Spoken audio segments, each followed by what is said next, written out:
Let's talk about the inflation stock shock, right? The Dow is down 1,300 points. Losses accelerated after the August CPI reading rose to 0.1%, in August to 8.3%, right? So we're seeing high inflation numbers. The NASDAQ dropped more than 5% and the S&P fell more than 4%, on track for the worst day in 2022, right? The last time stocks dropped this much, the great Anthony Fauci was about to lock down the world. So we saw a massive inflation stock shock. This is no surprise, because what have I been saying? The Saturn-Uranus inflation shock is intensifying, with CPI 8.3% as of September 11th. If you go back to September 21st, right, the headline CPI was only 5.39%. And where are we seeing these numbers coming out of? Particularly food and energy. And those energy numbers are much higher, along with the food numbers, but the energy numbers, core CPI was only 4.03%. So we're seeing massive inflation everywhere. And inflation is kryptonite to markets. All markets, no one is spared by inflation. Europe's going to find that out real soon. So we look at the Saturn-Uranus alignments using the Wilshire 5000 index, right? We had inflation with the dot-com bubble. Boom. We had an 89% drop, right? The Lehman financial crisis, right? We see the Saturn-Uranus alignment. Boom. What happened? We saw a 55% drop. Now we have the everything bubble starting in 2021. And so far, we have a 35% drop in the first wave. Now we're entering into the second wave, and then there'll be a third wave. So Saturn-Uranus, sudden inflation, shock drop, September 11th. Look at that. So this is the first Saturn-Uranus alignment. And now you see the Saturn-Uranus alignment coming into exact orb, right? It won't go exact, but it'll be within a degree. And we're seeing bang, right? Notice how the markets are unwinding as soon as it enters within the orb. As soon as the markets enter within orb, they start collapsing. We're going to see a much greater collapse. And we shouldn't be surprised, right? Look at that, the everything bubble. So the inflation shock is worsening, the rate shock is just beginning, and the recession shock, guess what? It's coming. It hasn't even started. Yes, there's a technical recession, but the recession hasn't affected you yet, right? You've cut back a little, you've been proactive, you move some of your stocks around, you reallocated. I hope you reallocated your portfolio.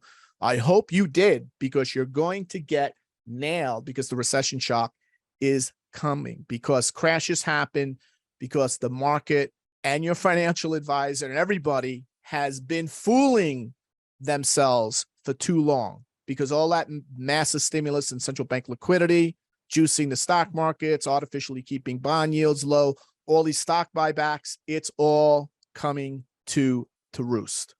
We're seeing imploding economic growth, racked by economic supply chain breakdowns, global epidemic, right? We're seeing now the epidemic is over for the moment, out of control inflation, geopolitical tension threatening World War III brewing on the near horizon, all of that. And look at this. If you take 2008 and 2009 versus the current, right? See how they're lining up here, right? We are here right now.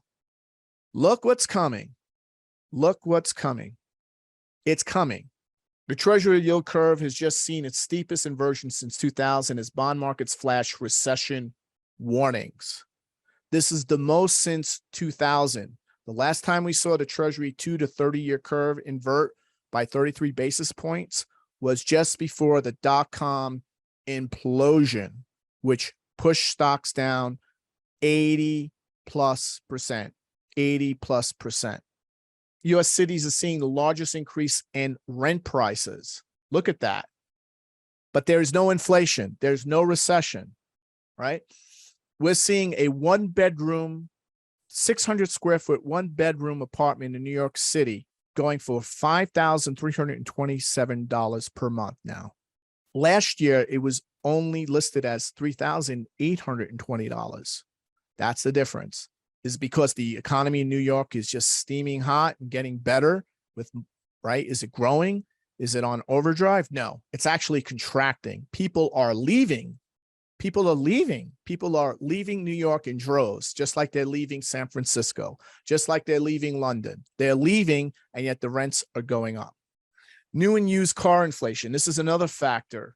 Look at the new car prices. Look at the used car prices. You can't win either way. Did Obamacare break? Health insurance soared by a whopping 24.3% year over year. It's even up 2.4% on this month. So it's making many people wonder rhetorically if Obamacare wasn't quietly and retroactively renamed to the Unaffordable Care Act. So Jupiter-Neptune, we have a Jupiter-Neptune alignment that's in effect right now. Extend and pretend goes full throttle, right? Jim Cramer, that money guy who bangs things, right? You know what I'm talking about on TV. He's listening. More people trade on Jim Cramer's advice on Money Talk, his television show. And this is what he stated on September 11th. Here's why I still believe we've seen the lows of this tough market. And then you have Genevieve Rochdechter, a CFA, saying, my biggest financial mistake was trying to pick my own stocks when I should have been shorting Jim Cramer's stock picks and copying Nancy Pelosi's trades.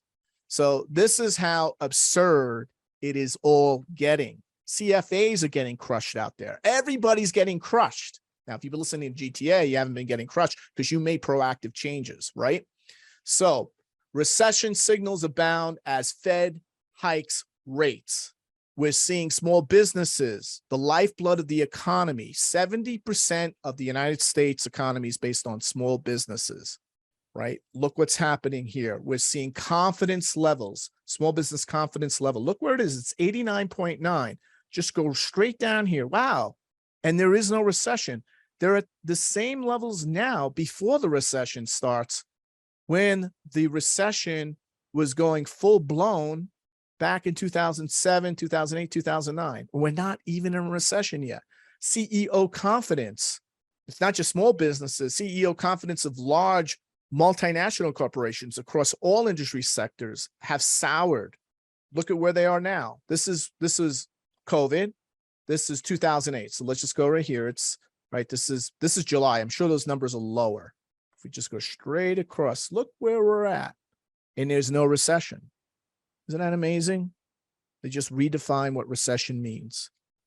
So as the economy continues to weaken, CEOs will try and retain employment as long as possible until they eventually must and will reduce workers, and they will reduce those workers drastically. And that's why there's a lag behind the consumer confidence composite and the CEO survey.